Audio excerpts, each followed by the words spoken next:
Hey there everybody, it's Morgan. Welcome back to the weekly Shlog here at Highland Cycles. We got Angry Zach over there.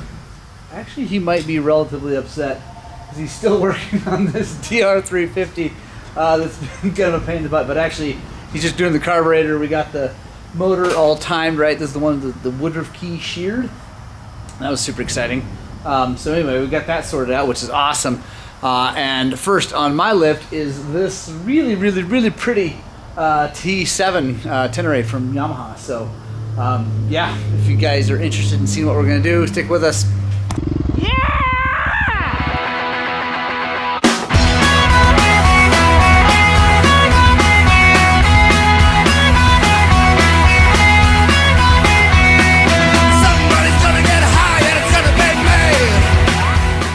Alright guys, so first on my lift is this beautiful 2021 Yamaha Tenere 700.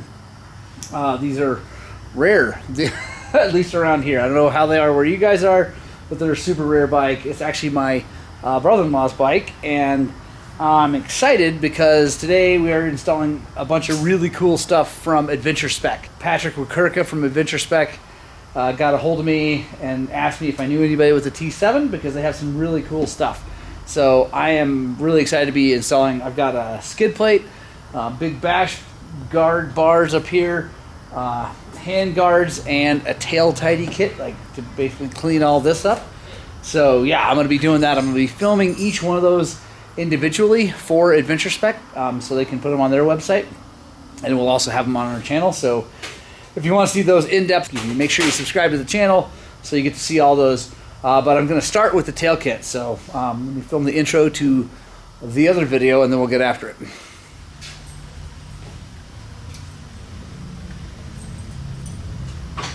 Okay guys, here's something to know. After you get all the wires routed and everything like that, you have to remove these screws again and let this hang, and that's okay, so that you can get this protector back up underneath there, because the screws, these 10 mil headed screws, are what hold this on and then the whole thing up.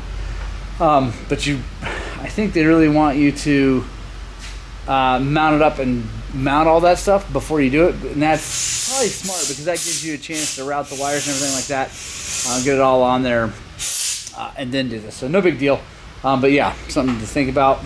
Make sure you're not freaking out. I was just looking at the instructions going, oh, I don't know, but anyway, this is how it works. So now we'll mount that back up, and then we're getting pretty close. Alright guys, we got the tail tidy kit all mounted up. It went really well. Make sure you check out that video if you're interested in seeing how that goes on a Tenere.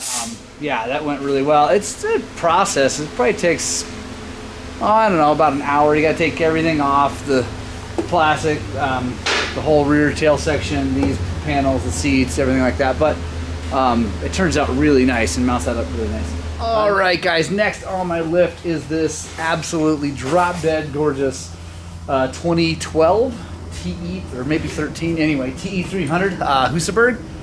It's one of the very last Husabergs ever built, and it's awesome. I mean, it's just a KTM, we all know that, but whatever. But it's cool because it's got a yellow frame and blue plastics and all that good stuff. If you've watched lots of the Shlogs and stuff, you know that I've already had it in here, got the headlight mounted up and all that. Now we are doing a whole bunch of stuff today. So I'm going to start with the top end. We're putting a brand new top end in it, basically because this guy bought it with almost 100 hours on it. So he just wants to go through and freshen everything up. And at that same time, we're installing an RK Tech head. Woohoo! Thank you, Kelsey. And then we'll be jetting the carburetor for that. Then we're going to be lowering it. We got a lowering kit from Solid Performance out of Pennsylvania, I think. Anyway, they're a licensed WP dealer, so they're the best people to deal with for getting really anything specific for WP suspension. So anyway, yeah. One of the things I like about this bike that's so cool is it's a funky mix of parts that didn't happen with KTM back then. You could get a W transmission, so wide ratio 6-speed transmission, a PDS rear shock, but also get the closed chamber forks, which I still think are some of the best forks KTM ever built. So anyway, I'm gonna get on the top end. I've filmed lots of top ends. I'll bring you guys in if there's anything super important, but yeah, we'll touch on the highlights here in the Shlog. Anyway, let's get after it. All right, guys, we got the RK Tech head installed and a brand new piston. Vertex piston is, in my opinion, the best. They're what come in stock, but also I really like the Vertex top end kits because they come with all the gaskets and everything, and they come with a top end bearing. I do not know why the pistons don't come with a top end bearing. But anyway, you got the RK Tech head installed. It is a 6,000 to 10,000 feet head, which that's kind of a, I don't know, it's not really all that important. I mean, it is, it's just, it's a different compression ratio for different levels, but any head will work at any elevation, just depends on what you do with jetting and also whether you get race gas or not. Anyway, this is a 6,000 to 10,000 using pump gas. So anyway, that's all done. Now we're going to lower the bike. So PDS bike's real easy to get the shock out. We got the shock out, and I'm going to show you how we're doing that.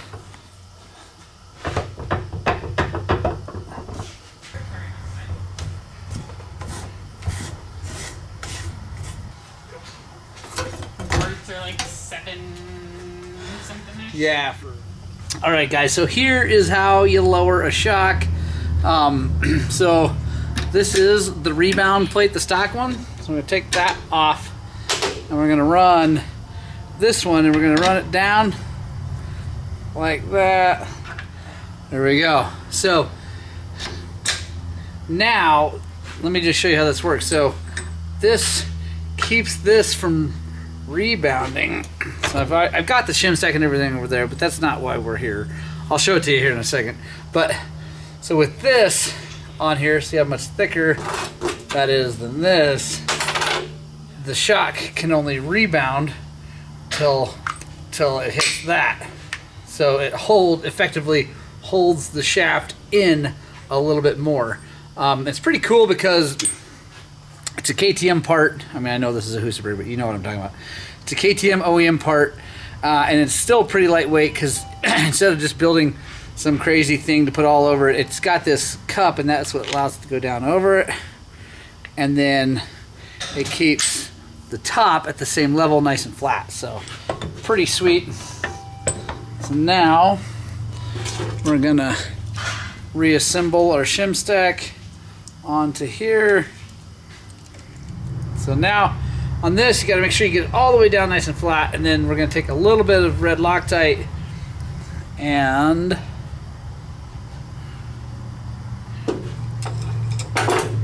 put it on the threads in here.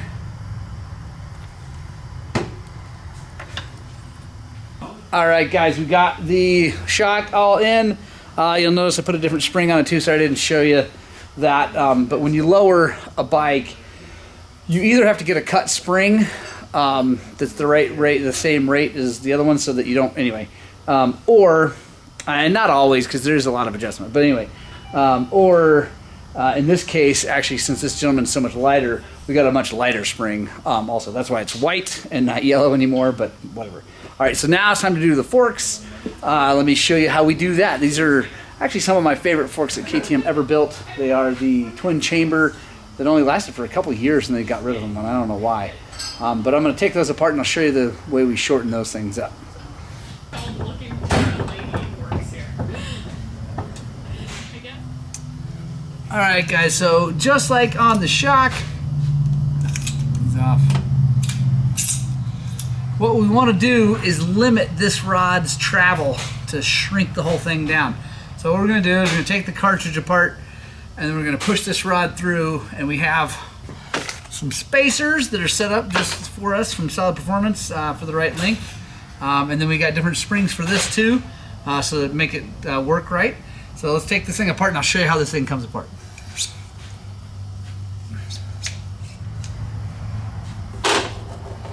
All right, we're going to push this rod up, and we can take this out. Most twin chamber cartridges have a spring right here. This uses a bladder. You put nitrogen in, so it's kind of a little bit different. It's probably part of the reason they got rid of them is because it was kind of a pain. People didn't like to service it because of that. But honestly, these forks are great, and really, you could just put air in here and it was no big deal. Oh, we got her loose. We got her all drained out. And take the nut off of this end.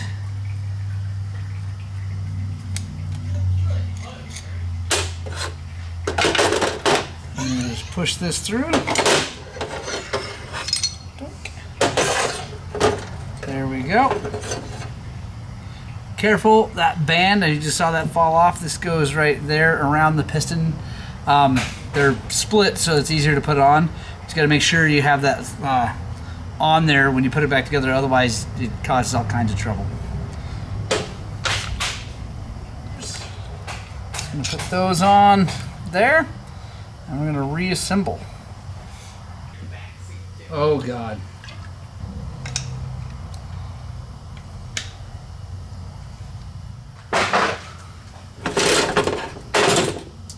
Alright guys, you can see these fork springs quite a bit different length, because with this you can't adjust it. Like on the back, on the shock here, you've got that compression ring or the preload ring. You can really move that up and down to get your starting point. With forks, you can't do that, so you got to definitely get shorter springs if you're going to shorten up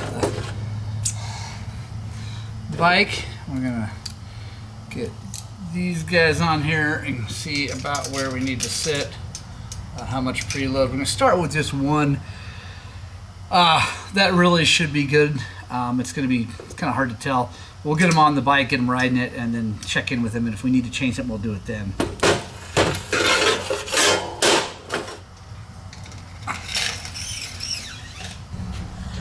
Right on, one fork shortened. I'm not going to film the other one, it's the same way. But some of the takeaways on shortening suspension, guys, is make sure you get the right spring rate. That is really one of the biggest deals, because a lot of people will buy like the spacers, or they'll have their buddy turn them down on a lathe and put that on there, but not mess with the springs, and it makes the bike crazy stiff. So make sure you get the right springs. I like to deal with Solid Performance. Like I said, they're a direct WP importer, and they have a full machine shop and everything there, and they do this all the time. So I just call them up and say, hey, this is what we want to lower it. They build the parts for us, ship it out like usually same day or the next day. It's really fast. This whole kit with the springs and spacers is like $350, something like that, so it's not bad. Plus, obviously labor to put it in, but anyway, pretty sweet. All right, guys, we got the Husaberg all done, lowered, and got the head piston all done, ready to rock and roll. It looks great. I sat on it. It's definitely quite a bit lower. We were going for about an inch and a half, so I think we definitely got that, so pretty happy about that. And yeah, I think Scott's gonna be excited. The motor runs really good. Yeah, everything's awesome. So now, next, and I'm not going to film this in the Shlog because it's going to take a while, but I got both my bikes up here. The 300 is really not doing anything right now, but the 125, I'm going to take the top end off and put another piston in it. We're going back to a twin ring. We got, let's see, 87 and a half hours on it. So that's 24 since the last one, which I feel that's about right on those single ring pistons. So gonna pop that off, put a double ring piston back in it, and then gonna fix the pipe. I put a little bit of a dent in it last time we rode it, and then I'm gonna service the shock. So I'm gonna be filming the top end check in, and I'll be filming the shock in depth too as we rebuild that thing, because I haven't done one of those I don't think as a in-depth video. So anyway, I'm gonna get after it.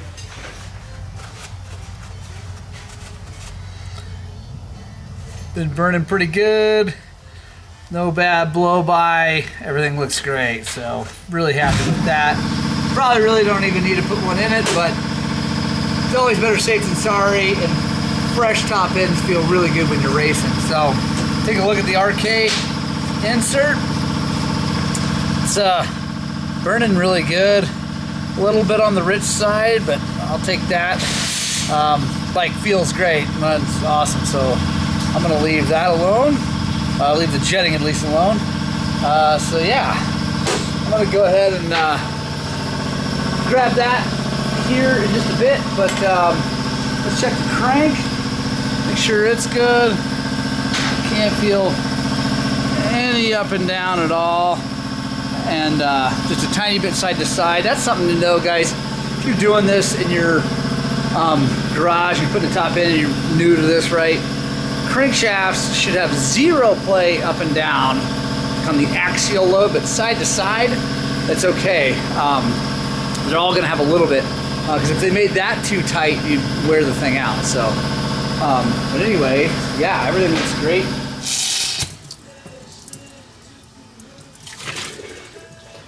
So that actually did not look bad. That's good. I'm happy about that, because this thing had, like I said, 87 hours on it, which is quite a bit. Then we can get down in here, get that bumper out of the way, and this big spacer comes out. Then this seal will just pop right out. Now, I'm gonna get in here, clean this really good. Now, I use these seals from SDI, Suspension Direct. Anyway, they're really good seals. And they also don't require this little backing plate that sits in here. So we toss that whole thing, take our seal, put it down in. Let's see if we get any out this time. There's a few. Not too many though. Love you guys. Have a great day. Have a great day, and we'll see you on the next one.